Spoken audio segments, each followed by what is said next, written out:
இந்த ஜாதகத்தை பார்க்கலாம்.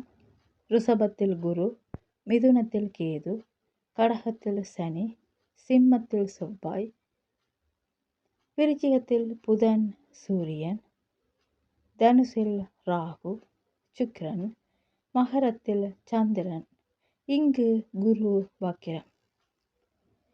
இது ஒரு பெண் ஜாதகம். பெண்ணுக்கு ஜீவகாரகனாக சுக்கிரனை எடுக்கின்றோம். சனி, சூரியன் மற்றும் புதன் வடக்கில் இருக்கின்றன. சுக்கிரன், செவ்வாய் மற்றும் ராகு கிழக்கில் இருக்கின்றனர். குரு, சந்திரன் தெற்கில் இருக்கின்றனர். கேது மேற்கு திசையில் இருக்கின்றார்.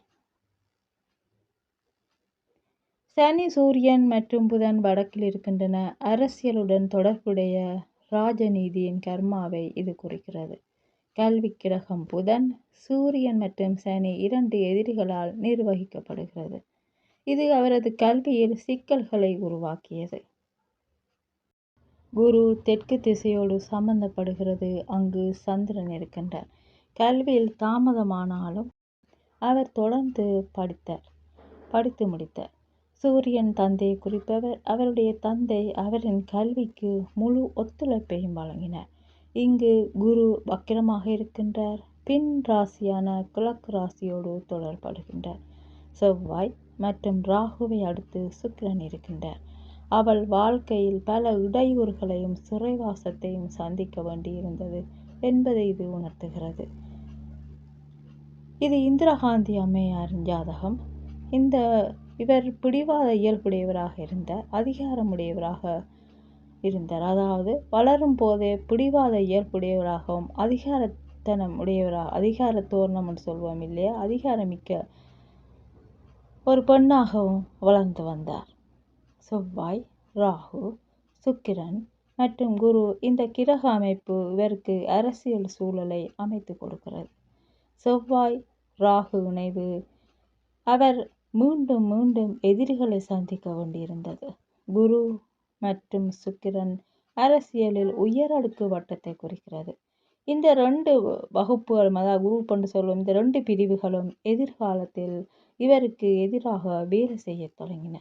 இங்கு சனியும் சந்திரனும் குருவும் சுக்கிரனும் அடுத்து சூரியனும் செவ்வாயும் பரிவர்த்தனையில் இருக்கின்றன. இந்த கிரகங்கள் பரிமாற்றம் அடிப்படையில் பல நிகழ்வுகள் நடக்க இருப்பதை காட்டுகிறது. அதாவது இடமாற்றம் அந்த அடிப்படையில் பல நிகழ்வுகள் இந்த யாதைக்கு இடம்பெற இருப்பதை காட்டுகிறது. குரு மற்றும் சந்திரன் சேர்க்கை அவளது தொழில் மற்றும் கல்வியில் இடமாற்றம் இருப்பதை காட்டுகிறது. அவருடைய தந்தை அவரின் கல்விக்கு முழு ஒத்துழைப்பையும் வழங்கினார். இங்கு குரு வக்கிரமாக இருக்கின்றார். பின் ராசியான கிழக்கு ராசியோடு தொடர்படுகின்றார். செவ்வாய் மற்றும் ராகுவை அடுத்து சுக்கிரன் இருக்கின்றார். அவள் வாழ்க்கையில் பல இடையூறுகளையும் சிறைவாசத்தையும் சந்திக்க வேண்டியிருந்தது என்பதை இது உணர்த்துகிறது.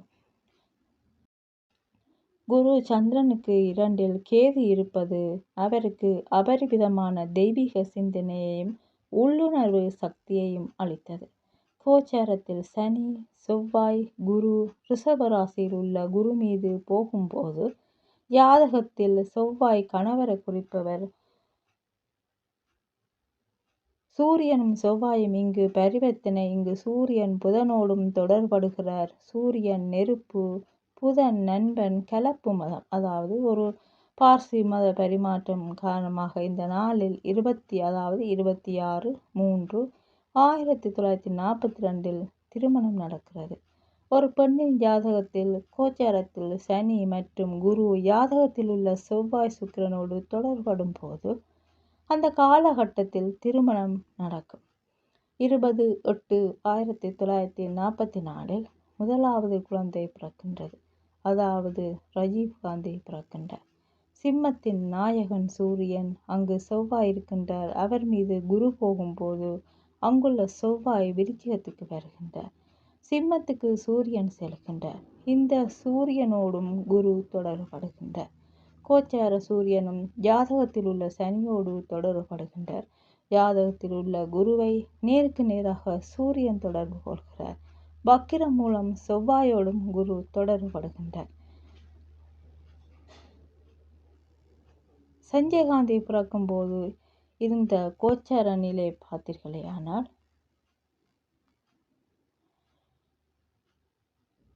ரிஷபத்தில் ராகு, கடகத்தில் சனி, சிம்மத்தில் சந்திரன், துலாத்தில் சுக்கிரன் மற்றும் குரு, விருச்சிகத்தில் கேது, சூரியன் மற்றும் புதன், தனுசில் செவ்வாய்.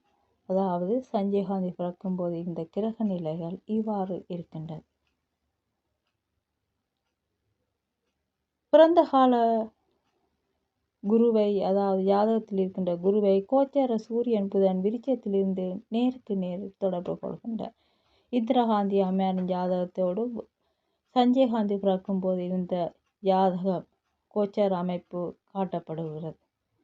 இந்திராகாந்தி அம்மையாரின் ஜாதகம் உள்கட்டத்தில் இருக்கின்றது. வெளிக்கட்டத்தில் சஞ்சயகாந்தி பிறக்கும் போது இருந்த கோச்சார அமைப்பு காணப்படுகிறது.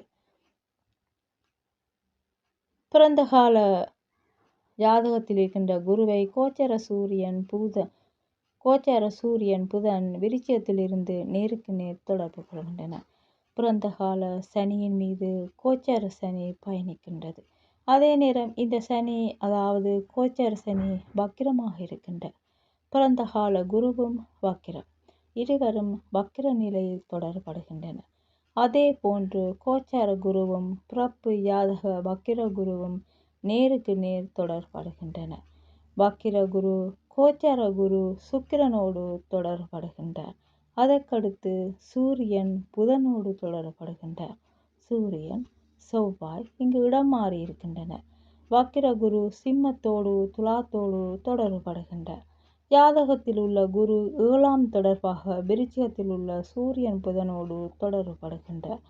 கோச்சாரத்தில் குரு சனி மற்றும் சூரியன் இந்த சேர்க்கை அல்லது தொடர்பு பிறப்பு ஜாதகத்தோடு சம்பந்தப்படும் போது மகன் பிறப்பான் என்று சொல்லலாம். அதாவது ஒரு ஆண் குழந்தை பிறக்கும் என்று சொல்லலாம். இந்திராகாந்தி அம்மையாரின் கணவரது இறப்பு நடந்தபோது இடம்பெற்ற கோச்சார அமைப்பை பார்க்க போகின்றோம். மேசத்தில் சந்திரன், ரிஷபத்தில் செவ்வாய், சிம்மத்தில் சூரியன் மற்றும் ராகு, கன்னியில் சுக்கிரன் மற்றும் புதன், தனுசில் குரு மற்றும் சனி, கும்பத்தில் கேது. இந்திராகாந்தி அம்மையாரின் பிறப்பு ஜாதகம் உள்கட்டத்திலும் இந்திராகாந்தி அம்மையாரின் கணவர் இறக்கும்போது இருந்த கோச்சார நிலை வெளிக்கட்டத்திலும் இருக்கின்றன. இந்த கிரக நிலை இந்திராகாந்தி அம்மையாரின் ஜாதகத்தோடு தொடர்படுத்தி பார்க்கும்போது ஜாதகத்தில் செவ்வாய்க்கு 5இல் ராகு இருக்கின்றார். அதே நேரம் இடமாற்றம் காரணமாக சூரியனுக்கு 5இல் ராகு இருக்கின்றார். இங்கு சூரியன் செவ்வாயை நோக்கி நெருங்கி ராகு வந்து கொண்டிருக்கின்றது. சூரியன் செவ்வாயை நோக்கி ராகு நெருங்கி வந்து கொண்டிருக்கின்றது. அதாவது விருச்சிகத்தோடு சூரியனும் சம்பந்தப்படுகின்றார், செவ்வாயும் சம்பந்தப்படுகின்றார். அந்த விருச்சிகத்தை நோக்கி ராகு வந்து கொண்டிருக்கின்றது. இது ஜாதகியின் கணவருக்கு குறைந்த ஆயுள் என்பதை காட்டுகிறது. நாங்கள் கடந்த காலத்தில் போட்ட பதிவுகளில் குறைந்த ஆயுள் அமைப்புடைய ஜாதகங்களை நிறைய பார்த்திருக்கின்றோம். அந்த அமைப்போடு இந்த ஜாதகமும் சம்பந்தப்படுகிறது. கோச்சார ராகு சிம்மத்தில் இருக்கின்றார். அவர் மீது கோச்சார சூரியன் சிம்மத்தில் பயணிக்கின்றது. அதே நேரம் ஜாதகியின் பிறப்பு ஜாதகத்தில் உள்ள செவ்வாய் மீது இருவரும் பயணிக்கின்றனர். கோச்சார செவ்வாய் ஜாதகத்தில் உள்ள குரு மீது பயணிக்கின்றது. அதே நேரம் வக்கிரமாகி பின் ராசியான மேசத்தோடு செவ்வாய் தொடர்புபடுகின்றார். கோச்சார குரு மற்றும் சனியோடும் செவ்வாய் தொடர்படுகின்றார். மேசத்திலிருந்து துலாத்தோடு திசை ரீதியாக கேதுவோடும் செவ்வாய் தொடர்படுகின்றார். இங்கு கணவரின் கர்மாவின் முடிவை கேது எடுத்து காட்டுகின்றார். கோச்சார செவ்வாய் பிறப்பு ஜாதகத்தில் உள்ள வக்கிர குருவோடு சம்பந்தப்படுகின்றார். ராகு தனுசில் இருக்கின்றார். இந்த ராகு மீது கோச்சார குருவும் சனியும் பயணிக்கின்றன. இந்த குருவும் சனியும் ஜாதகரின் ஆன்மாவின் கர்மாவை குறிக்கிறது. ஜாதகத்தில் உள்ள செவ்வாய் இடமாற்றம் காரணமாக விருச்சிகத்தோடு தொடர்படுகிறது. அதுவே ராகுவிற்கு 2ஆம் வீடாக, அதாவது ராகு அடுத்து தொட இருக்கும் வீடாக அமைகிறது. காலபுருஷனை குறிப்பவர் ராகு, கர்மாவின் முடிவை குறிப்பவர் கேது. ஜீவகாரக கிரகத்தின் மீது அல்லது அந்த கிரகத்தை கோச்சாரத்தில் ராகு கேதுக்கள் நெருங்கும் போது, பயணிக்கும் போது அந்த நபரின் வாழ்க்கையின் முடிவை அது எடுத்து காட்டுகிறது என்று சொல்லலாம்.